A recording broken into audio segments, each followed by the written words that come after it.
اور یہ علماء اکرام ہے، بڑے بڑے علماء، ان سے پوچھئے کہ جادو اور آسیب کا پتہ بھی آنکھ سے چل جاتا ہے. تو کہنے لگے ٹھیک ہے پھر آنکھ میں جھانک کے دیکھوں گا. کہا اس کی آنکھوں میں آنکھیں مت ڈال دینا.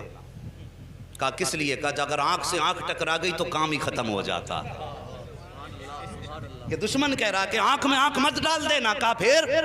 کہا اگر آنکھ سے آنکھ ٹکرا گئی تو قصہ ہی ختم. کہا کیا ہو جاتا؟ کہا ایک بار بلال کی نظر پڑ گئی تھی محمد کے چہرے پہ.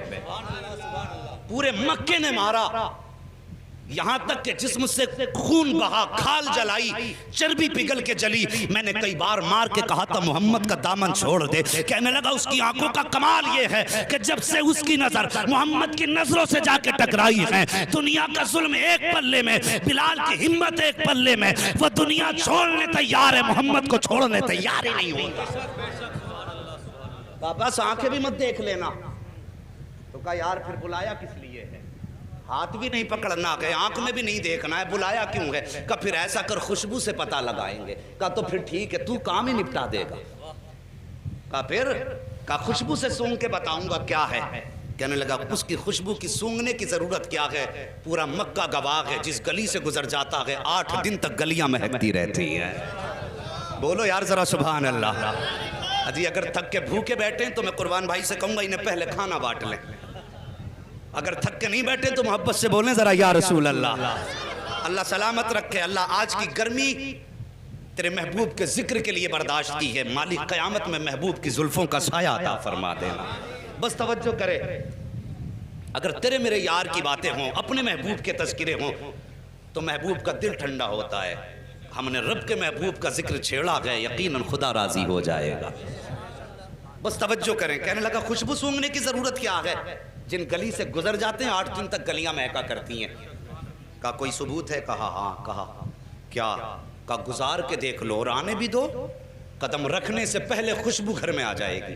ایک دن میرے نبی نے نا اپنی زوجہ حضرت خدیجۃ الکبریٰ سے کہا تھا خدیجہ 25 سال ہو گئے میرے ساتھ، 25 سال میرے ساتھ ہو گئے تمہیں، لیکن کبھی محمد کو دروازہ بچانے کی ضرورت نہیں پڑی.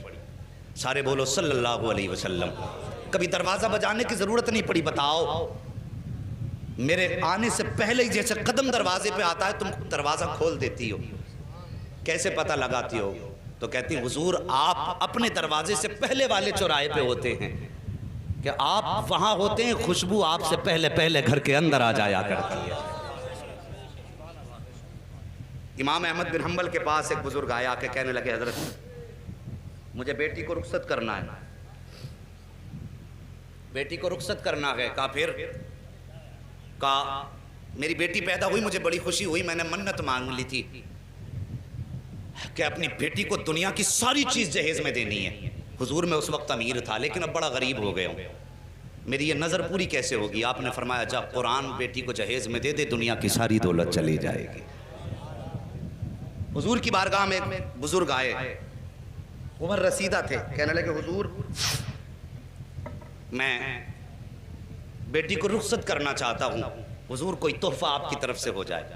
میرے نبی نے فرمایا جاؤ بیری کی لکڑی توڑ کے لاؤ.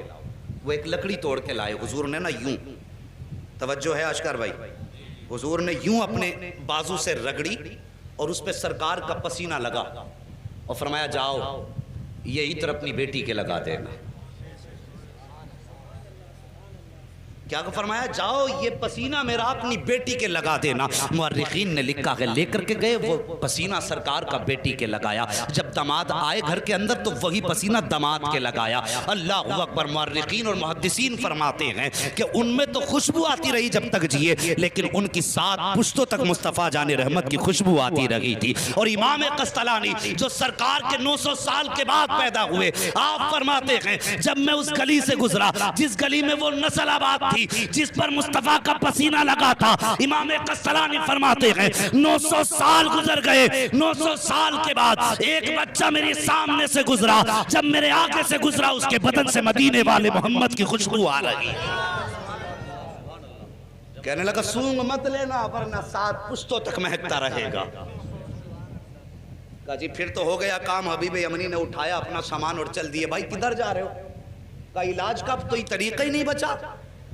ہاتھ میں نہیں دیکھ سکتا, آنکھ میں نہیں جھانک سکتا, خوشبو میں نہیں سونگھ سکتا, تو بتا پھر علاج کیسے کروں گا؟ بھائی راضی ہو جا, غصہ نہ ہو, ٹھنڈے دماغ سے ذرا کام لے, بیٹھنا ہم انتظام کر لیں گے. کہا پھر کب ملاقات کر لے؟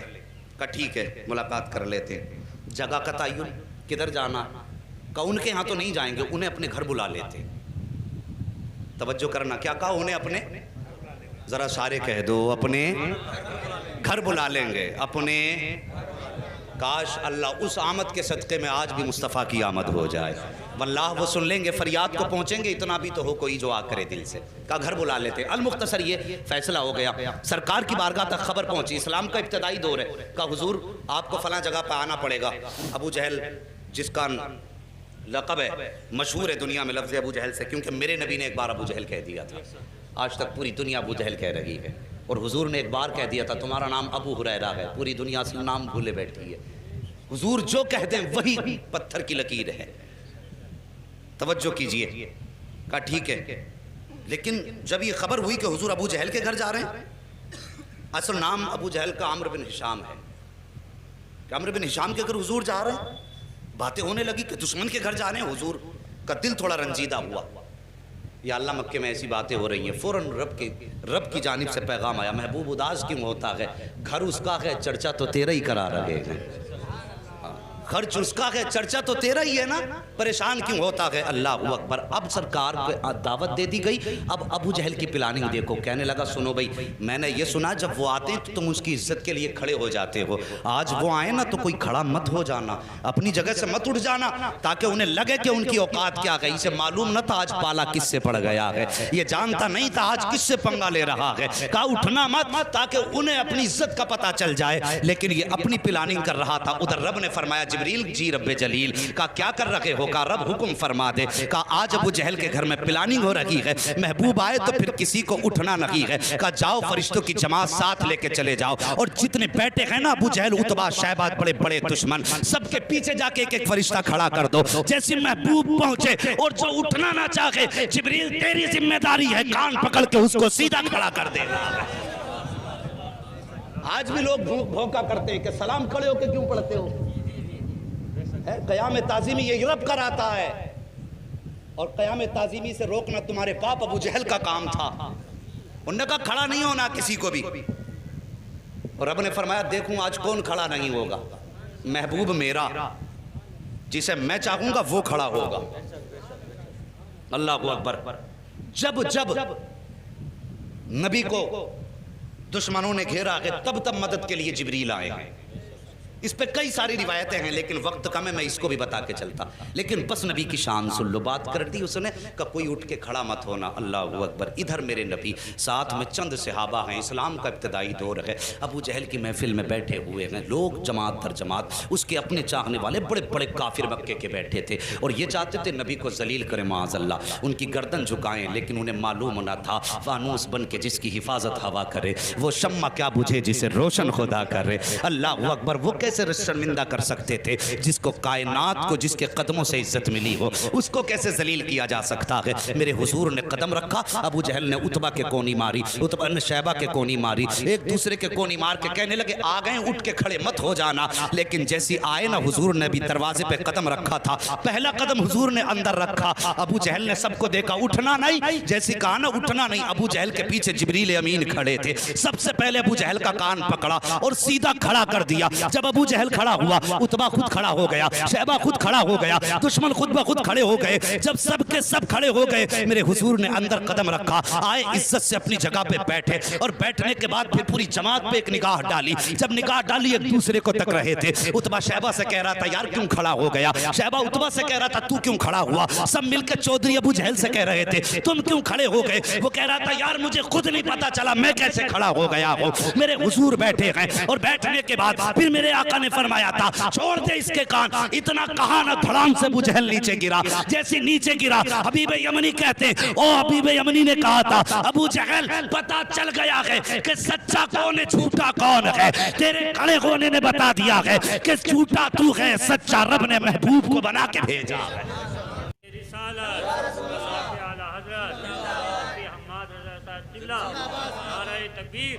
بس توجہ کیجئے پیارے, اللہ سلامت رکھے سب کی نسلوں کو، جتنے بھی مسلک اہل سنت والے ہیں۔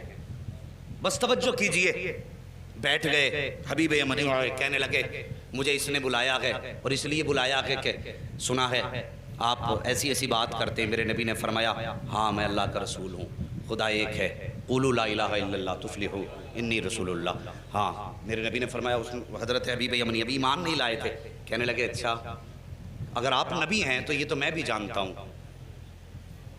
کہ نبی جادوگر کا جادو آسمان پہ نہیں چلتا ہے، صرف زمین پہ چلتا ہے۔ اس کا دعویٰ یہ کہ آپ جادوگر ہیں، میرے نبی کے بارے میں کہنے لگے کہ ابو جہل کا دعویٰ یہ کہ آپ جادوگر ہیں، لیکن میں یہ جانتا ہوں کہ جادوگر کا جادو زمین پہ چلتا، آسمان پہ نہیں۔ اور نبی وہ ہوتا ہے جو دل کے حال جانتا ہے۔ آج بد مذہب بدعقیدہ لوگ کہتے ہیں کہ حضور کو پیٹھ کے پیچھے کی خبر نہیں۔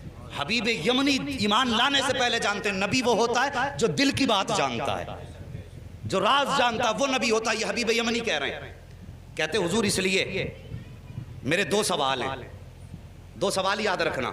حبیب یمنی کیا کہتے ہیں؟ میرے بولو سارے بولو، میرے دو سوال ہیں، ایک سوال میں کروں گا جواب آپ کو دینا ہے، دوسرا سوال بھی آپ کریں گے جواب بھی آپ دیں گے۔